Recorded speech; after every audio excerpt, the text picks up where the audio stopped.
Hello, જાગુસ kitchen જર્નીમાં આપ સૌનું સ્વાગત છે.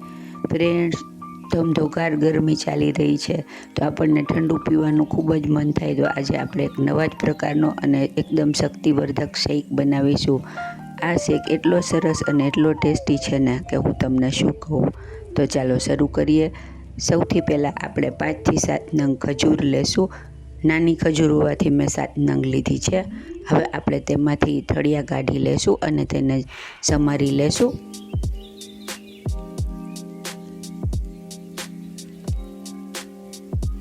ત્યારબાદ આપણે એને એક બાઉલમાં ટ્રાન્સફર કરી લેશું. હવે આપણે તેમાં અડધા ગ્લાસ જેટલું ઠંડુ દૂધ એડ કરી અને તેને થોડી વાર પલળવા દેશું. અડધી કલાક જેટલું પલળવા દેવાની છે જેથી આપણી ખજૂર સોફ્ટ થઈ જાય. તમારી પાસે સોફ્ટ ખજૂર હોય તો તમે તેને 10 મિનિટ પલાળીને પણ લઈ શકો છો.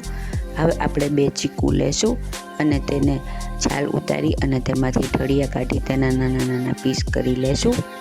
ફ્રેન્ડ્સ, આ એક અલગ જ પ્રકારનો એકદમ સરસ અને એકદમ ટેસ્ટી થીક શેક છે જે પીવાની ખૂબ જ મજા આવશે અને એકદમ જામ જ પડી જશે. 1 ગ્લાસ પીશો તો તમારે જમવાની પણ જરૂર નહીં પડે.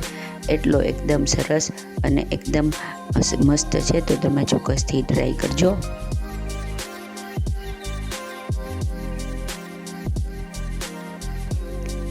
ગરમીમાં આપણે અલગ અલગ ઠંડુ પીવાનું શું એવી વેરાયટી બનાવતા હોઈએ છીએ, તો આ ખૂબ જ સારો ઓપ્શન છે. હવે આપણે ચીકુના પીસ કરી લીધા છે અને આપણી ખજૂર પણ પલળીને એકદમ રેડી થઈ ગઈ છે. હવે આપણે એક બાઉલ લેશું અને તેમાં ખજૂરવાળું દૂધ એડ કરી દેશું અને ત્યારબાદ તેમાં ચીકુના પીસ એડ કરી દેશું.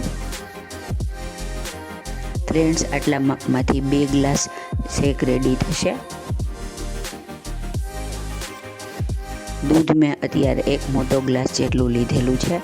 હવે આપણે તેમાં 1 ચમચી ખાંડ લેશું. આ ઓપ્શનલ છે કેમ કે ખજૂર અને બધું ચીકુ બંને મીઠા હોય છે. ત્યારબાદ આપણે તેને બ્લેન્ડર ફેરવી અને શેક બનાવી લેશું.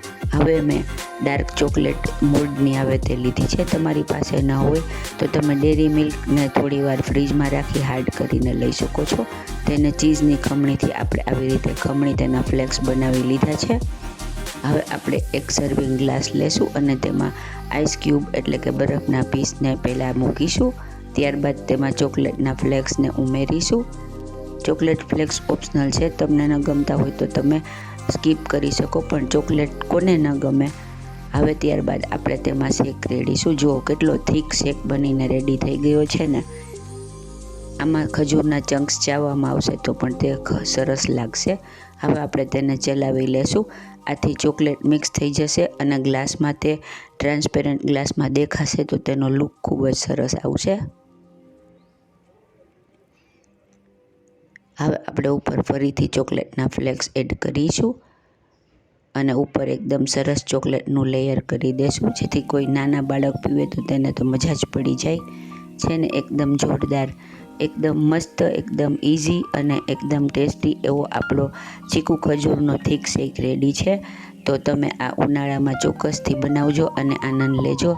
છે ને એકદમ જોરદાર. બહાર ક્યાંય આવો શેક મળશે નહીં, તેથી તમે ઘરે બનાવી અને તેનો આનંદ લઈ શકો છો. ફ્રેન્ડ્સ, જો તમને મારી રેસીપી પસંદ આવી હોય તો મારી ચેનલને લાઇક, શેર અને સબસ્ક્રાઈબ જરૂરથી કરજો.